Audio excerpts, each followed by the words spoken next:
set out to make a movie about these two guys who are trying to reinvent themselves to stay alive. And I like things about the sex trade because I didn't want to explore the dark side of it, because that was in this film. But I did think there's sometimes a very direct transaction that goes on, and so many interesting films and books have been written about it. But the need, for touch of a certain kind of, it couldn't be literal, it can be metaphorical, it can be whatever, spiritual, whatever you want to say, is a human, a basic human need. And loneliness, when people live alone, it can be really, you can live alone and live amongst people, and even in a relationship you can be completely alone.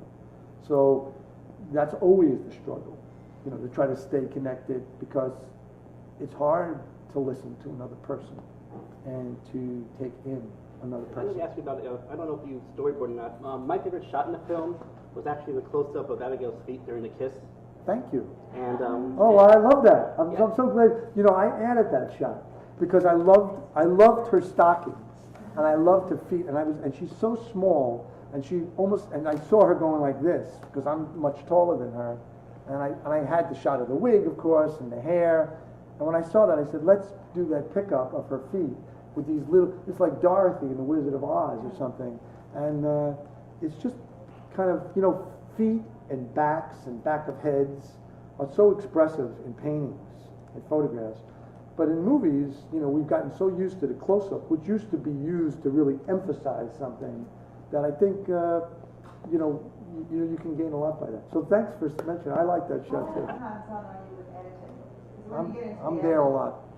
I'm there too much. It's just an entirely different. I'm there. Well, Simona Paggi, I did Passione with, and I found someone that I really love. She's a woman, and she's really strong, and we fight a lot. And but I love working with her, and I think, in those sensitive scenes, we worked well together, and there's a lot of her hand in there, But all the selects and stuff we do together, and but like the fish scene, we did that in one day, and we almost never touched it after that. We were like, wow, this is just falling together. Other scenes were much harder to cut.